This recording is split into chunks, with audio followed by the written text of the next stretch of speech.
cuando voy a dar una charla, yo pongo el tema. Este tema me lo dieron y generalmente al principio cuando me dijo Mario lo que tenía que decir, digo yo, uy, ¿qué tema? Parece de crónica o parece de un diario. Y la idea que esta misma pregunta yo me la hice, yo hace 20 años que volví a Mendoza, soy residente del Garrahan, me formé con el doctor Fegerman en este tema y en el año 95 entré al Hospital Noti, acá lo veo a un doctor que me ha compartido mucho tiempo en este tema, y la idea era ver qué pasaba con esto y centralizarme en dos cosas, si realmente esta enfermedad es severa o no, que es la segunda parte, y la primera parte realmente que hay muchos mitos sobre esto y realmente demostrar qué pasa con esta enfermedad, realmente si hay sobremedicación o no medicación. Con respecto a esta pregunta, yo a los 10 años de estar en el Noti me hago la misma pregunta en el 2005, ¿qué pasaba en este momento? En ese momento vimos la prevalencia, como dijo el doctor Perrin, recién hay muchos estudios de prevalencia y sobre todo me interesaba qué pasaba en Latinoamérica. Entonces vimos que la prevalencia en diferentes lugares era una media de un 5% y generalmente variaba entre en ese momento Puerto Rico un 9% y algunos países como Estados Unidos un 4 o 5%. En ese momento, en el 2003, el doctor Wayne Marte, una persona de Puerto Rico que ha investigado mucho sobre el tema, realizó una investigación sobre 1.897 pacientes entre 4 y 17 años de edad y vio que los chicos que tenían un trastorno de atención con hiperactividad, solamente el 100% de estos pacientes estaba medicado. En base a esto, me pregunté qué pasaba en Mendoza, qué pasaba en Argentina. ¿Qué es lo que vimos nosotros? Como el trabajo de prevalencia más importante se hizo en el 2003, lo hizo el licenciado Rubén Escándar en Buenos Aires, en 900 chicos de diferentes tipos de escuelas del Gran Buenos Aires, y él aplicó 2 métodos de diagnóstico con personas expertas. El DSM-4 encontró 7,86% de prevalencia y cuando preguntó el DMTDH, que es otro test de estudio, el 5,24%. Y cuando vio que los pacientes cumplían el criterio de los dos, un 5%. Entonces, si consideramos que el 5% de la población tiene TDAH y los traspolamos a Mendoza, en el año 2005, por el censo, la población infantil de Mendoza era 458.379 pacientes, en los cuales, si consideramos que el 5% tenía un TDAH, eran más o menos 22.918 chicos.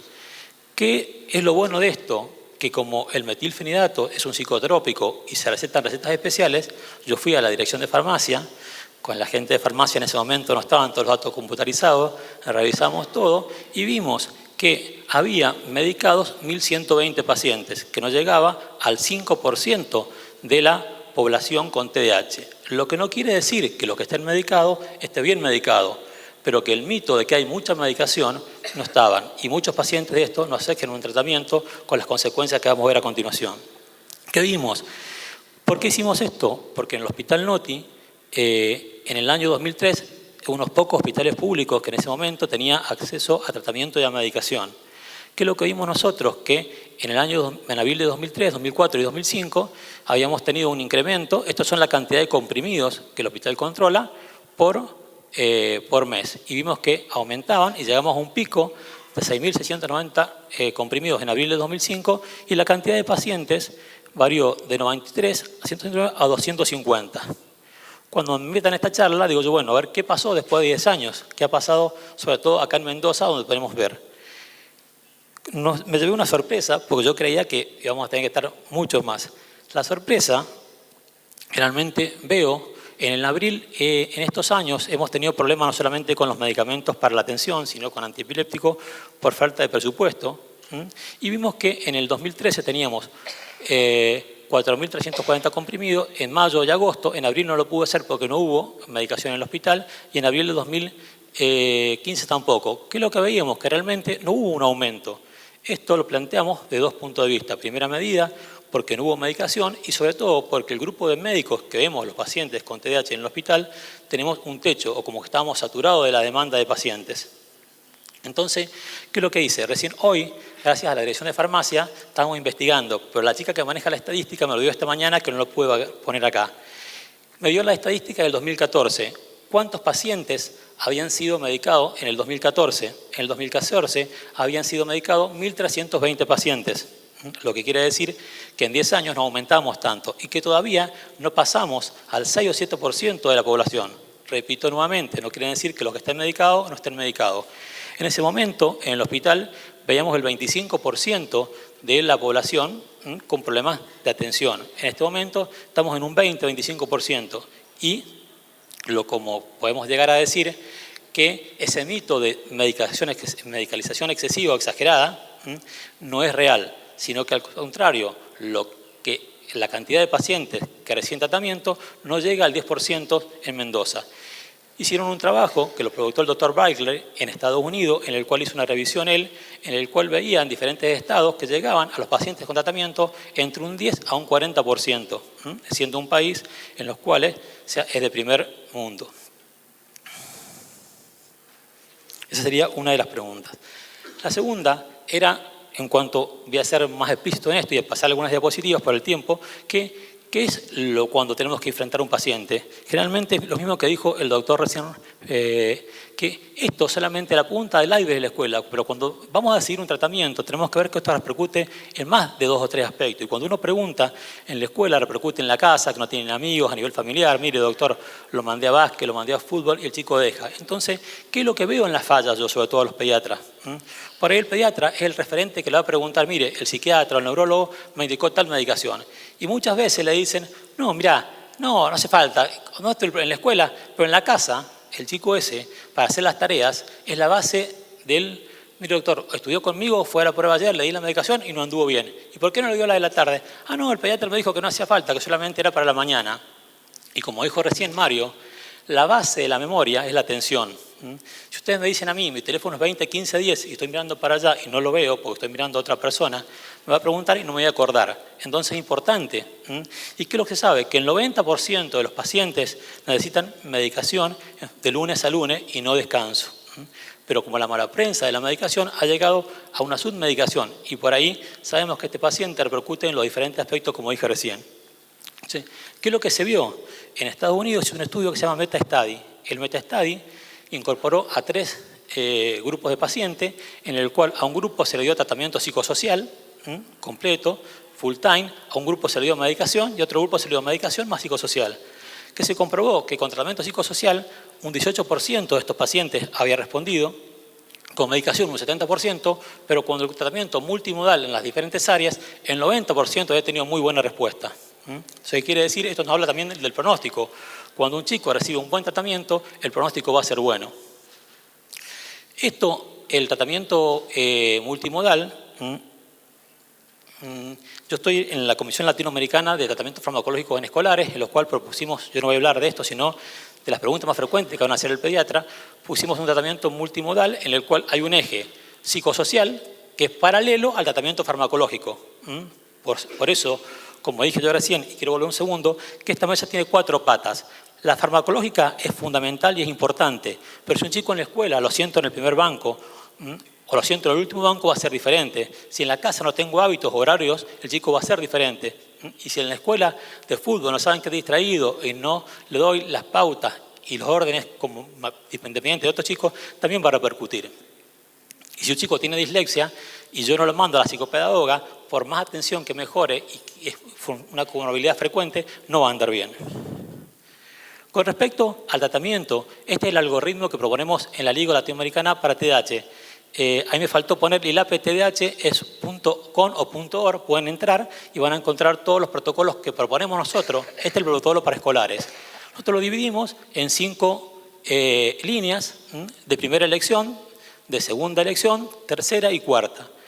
¿Qué vemos? Que el 90% de los pacientes están entre, nosotros medicamos metilfenidato con la medicación habitual, en la cual generalmente hacemos un control a los 20 días, 30 días y vemos cómo respondió el paciente. Generalmente la respuesta, si es buena, se sigue con la medicación, se adecua en horario. Si la respuesta es parcial, se adecua a dosis o se cambia presentación de la medicación y si controla los 45 días. Si el paciente no responde a esta medicación, ya sea por tolerancia o efectividad, se pasa a la segunda línea, que es la tamoxetina.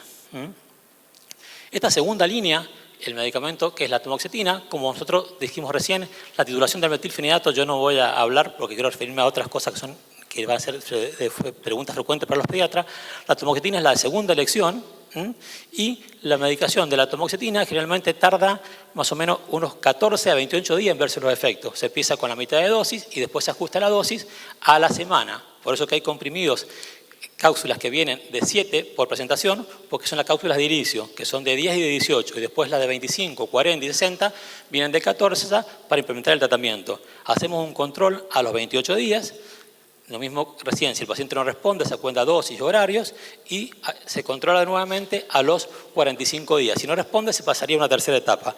Esta tercera etapa, que son los antidepresivos, tricíclicos, como la imipramina que hicimos recién, el modafinilo y el bupropion, la recomendamos para gente especializada, como dijo Araceli Perrin, porque realmente acá, en esta etapa, si no responde, que el 90% responde, tenemos que hacer un replanteo diagnóstico y generalmente ver la comorbilidad. Que la comorbilidad, como vio el doctor, generalmente los trabajos se demuestran que un 50 a 60% de estos pacientes tienen comorbilidad y a veces hay que tratar las dos a la vez y si un paciente no responde a los primeros medicamentos, no recomendamos que yo lo vea a un paciente de línea de atención primaria, sino que pase a un especialista en el tema. Con respecto, esto lo que estoy hablando yo, de tratamiento sobre la medicación en TDAH, lo que no quiere decir que el paciente tenga una comorbilidad y tenga que asociar otro medicamento. ¿Qué es lo que vamos a hacer? Este es el mecanismo de acción de los estimulantes. Nosotros sabemos que bloquea el transportador de dopamina, no produce mayor liberación de dopamina. Esto es importante porque, por ejemplo, la cocaína, que muchas veces dicen que puede producir adicción dependencia, aumenta la liberación, inhibe la recaptación, o sea que produce un agotamiento neuronal. Estas son las presentaciones que hay nunca pudieron hacer del año 57 a la actualidad que pudiera durar más de 4 horas. Lo que hicieron son presentaciones diferentes. Esta es una presentación en la cual tiene una cobertura. Parte de la medicación se libera en forma inmediata y parte se libera a las 4 horas. Que esta es la ritalina o el Rubifen SR de 20 miligramos. Otro medicamento es el Concerta. Lo diseñó Biederman, que es un argentino que vive en Nueva York, en el cual el grupo de él vio que tiene una capa superficial que se libera en forma inmediata y tiene 2 compartimentos que entra líquido por ósmosis y libera a las 4 horas el segundo compartimento y a las 8 horas el tercero, lo que tiene una vida media de 12 horas. En cuanto a los efectos que vamos a ver, ¿qué es lo que veo yo? Hay 2 patologías que al pediatra se le pasan. Yo creo que esta mañana hablaron, una que es trastorno del espectro autista y trastorno de atención y hiperactividad. Yo hice una consulta estos días y le pregunté a los chicos que venían por diferentes patologías cuándo el pediatra le había pedido un cuaderno. Y me dijeron de 10 que ninguno le habían pedido un cuaderno, tanto con atención como cefalea. Entonces por ahí que veo que pediatras, de los cuales yo soy pediatra antes de ser neurólogo infantil, o sea que me incluyo esto, que por ahí raramente vemos el control del niño sano. Entonces estas patologías, tanto del trastorno del espectro autista como el TDAH, está subdiagnosticada y generalmente llega al neurólogo muy pocas veces, un 10 o un 20% por el pediatra. Entonces tenemos que implementar más el control del niño sano en salita de 5 o en primer grado y por ahí una vez al año decirle cómo anda en la escuela, nos muestra su cuaderno. Con el cuaderno vamos a ver reflejado tanto lo bueno como lo malo de esto. Entonces, ¿qué es lo que vemos que mejora la atención? Yo sé ver, nunca la medicación es diagnóstico, siempre es tratamiento, pero que vamos a ver que mejora la ensoñación, mejora el tiempo de atención, mejora los controles sobre los estímulos distractores, mejora el tiempo de reacción y a nivel de psicomotricidad no hay nada que me haga más prolijo, pero al estar más atento y supervisar más, veo que la escritura, los dibujos y los gráficos mejoran. Yo le digo a los padres que lo primero que veo, generalmente tenemos que notar que el cuaderno está más prolijo, más ordenado y más alegre, como aparecen colores. Este es un paciente del Hospital Noti, 10 años, Abel, estaba haciendo 3er grado por segunda vez. La madre no había conseguido turnos, en el hospital cuesta conseguir turnos, el año pasado y viene por segunda vez en 3er grado. Este nene estaba por ser derivado a una escuela especial. Al paciente era muy inquieto, era distraído, se parecía a los ejemplos que dio recién el doctor, y tenía cierta impulsividad cognitiva, con algún problema de conducta y lo querían derivar a la escuela especial. Este es el paciente, los controles del cuaderno, a los 30 días después del tratamiento. Fíjense cómo mejoró, tanto en lengua como en matemática. Este es Federico, otro paciente de 8 años de edad, que él estaba en abril en 3er grado y la maestra le decía que si el chico seguía así, ya en abril que iba a repetir. Dentro de todo, menos mal que se lo dijo en abril, porque para ahí lo mandan en septiembre y octubre y no tenemos qué hacer. Este paciente cumpliendo los criterios, se inicia tratamiento. Este es un control en mayo y fíjense cómo mejora. Y lo que digo yo la alegría, fíjense que no pude mostrar otra diapositiva por tiempo, pero fíjense que los dibujos ahora están alegres. Antes los dibujos eran medio tristes de este chico. Esto es en lengua, esto es en matemática. ¿Cómo mejoró? Mejoró 100% esto. Hay un tratamiento, esto quiero hacer un resumen rápido. Este es un protocolo que se hizo en Latinoamérica y vamos a trabajar 4 países: Chile, Argentina, Colombia y México. Solamente lo pude hacer yo acá en Argentina, en Mendoza, en la cual entraron al protocolo 20 pacientes. El objetivo de este estudio fue demostrar la efectividad de la medicación y los efectos colaterales, que lo dividimos en 2 a los efectos colaterales a corto plazo y a largo plazo, que es lo que Mario me dijo que quería hacer hincapié. En cuanto a esto, nosotros aplicamos una escala de SNAT, que la escala de SNAT, como dijo el doctor, está revalidada en Argentina. Nora Gañana la tradujo al castellano y la revalidó, que es una escala muy importante que nos permite mandar este test a los padres y a los maestros antes y después del tratamiento para saber cómo ha sido la respuesta, y también nos ayuda a los criterios de diagnóstico. Y aplicamos una escala de Barclay, la escala de Barclay, esta nos mostraba de los efectos colaterales. ¿Qué es lo que vimos? Yo voy a ir directamente. Incorporamos 20 pacientes, 3 pacientes salieron de protocolo por no cumplir con los criterios, 1 por cambiar de maestro y 1 porque el paciente empezó con efectos colaterales importantes como irritabilidad, angustia y llanto. Cuando a un chico le damos metilfenidato y empieza con eso, seguro que puede tener trastorno de ansiedad. Y si preguntamos si llora, si tiene miedo, seguro que va a pasar. Hay que tener cuidado con ese aspecto. Que vimos que el 81% había tenido una muy buena respuesta.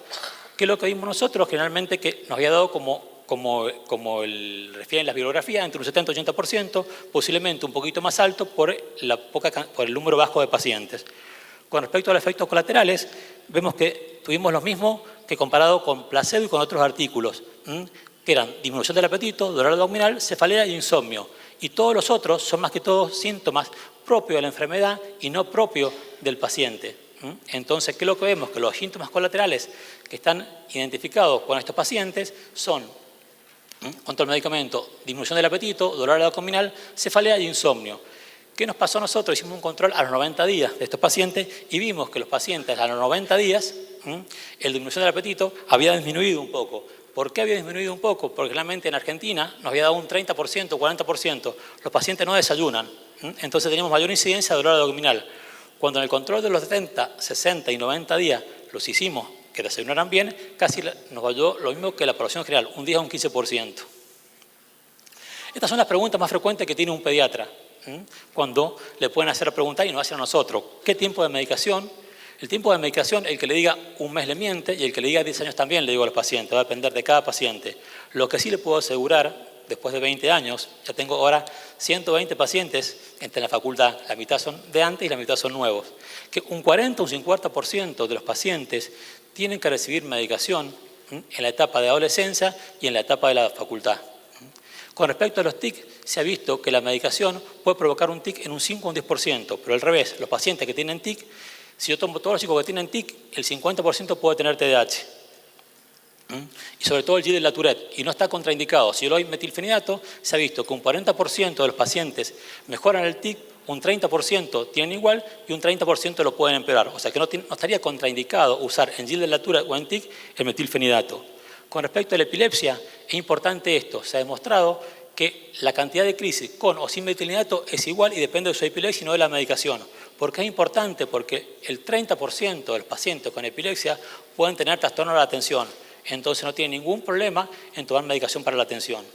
Con respecto a la adicción y dependencia, ha sido demostrado en diferentes trabajos que no hay una mayor predisposición del medicamento a tener adicción y dependencia. Un trabajo del doctor Wiedemann y el doctor Barclay muestran que la incidencia de adicción y dependencia en los chicos no medicados es del 36% y de los medicados el 16%, como si fuera una protección sobre la medicación. Este trabajo tiene ciertas discusiones. Con respecto al crecimiento, se hizo un metaanálisis en la cual hay 4 tipos de trabajos, en los cuales hay uno que demostraron que había una disminución del crecimiento, fueron trabajos cortos y estadísticamente trabajos que se podían discutir, trabajos que mostraron que el tratamiento del crecimiento era transitorio, como que había un efecto rebote cuando se dejaba la medicación, estudios que demostraron que no había trastorno del crecimiento, y los estudios más importantes, que son pocos por el alto costo, que siguieron hasta la vida adulta, lo cual demostraron que con los pacientes seguidos hasta la vida adulta, tanto en talla y peso, un estudio muy importante que comparó a un grupo control, un grupo con medicación y sin medicación, y la edad y la talla de los padres, no encontró diferencias. Lo que concluye en el grupo de expertos que hizo este metaanálisis, que aunque existen estudios que han encontrado disminución en las tasas de crecimiento aparentemente asociadas al metilfenidato, estos efectos no se encontraron en los estudios con una metodología estadística avanzada. Debe destacarse que ninguno de los estudios ha podido encontrar disminuciones significativas en la altura final de los pacientes, por lo que al existir tal defecto debería considerarse reversible. Lo que yo recomiendo a todo paciente que recibe este medicamento, hacer un control de peso y talla periodo para ver si este efecto puede estar o no puede estar, independientemente de los estudios. Y esto la voy a pasar. ¿Y cuáles son los riesgos de no recibir tratamiento? ¿Qué es lo que dijo recién el doctor Perrin? ¿Qué pasa? Lo que dije recién es esto, que hay tanto el doctor Barclay de la Asociación Americana de Psiquiatría, de Neurología, y esto lo propusieron en el 2003. Que dijeron que hay una prensa que enfrenta a los trabajos científicos con cualquier persona que no tenga un trabajo científico. Entonces hay una mala interpretación de la enfermedad como benigna, como que no existe, que hay una sobremedicación, y como vimos recién, al contrario, no hay sobremedicación. Lo que no quiere decir que los medicados estén medicados. ¿Qué pasa si no los tratamos? Un 30 o 40% está fuera del sistema educativo. Un 30% pierde un año en la escuela primaria. Un 50% pierde un año en la escuela secundaria.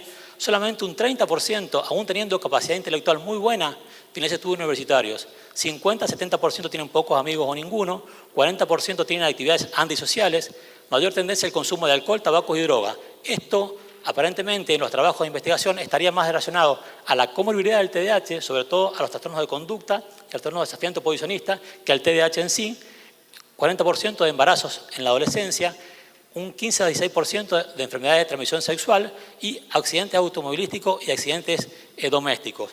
Hay un estudio que se ha publicado en Lancet ahora en mayo del 2015, en la cual ellos indican, estudian niños, adolescentes y adultos, con TDAH y sin TDAH. ¿Cuál es el rango de mortalidad?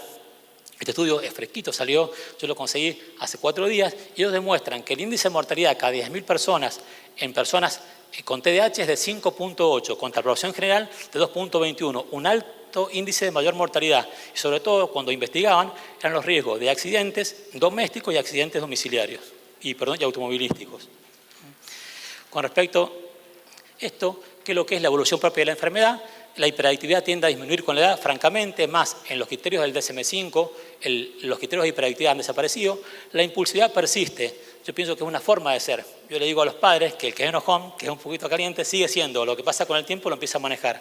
Y la atención persiste con el tiempo. La persona crea hábitos, pero la medicación no va a curar. Entonces es importante las pautas para que el chico cree hábitos, tanto en la escuela como en la casa. Muchas gracias.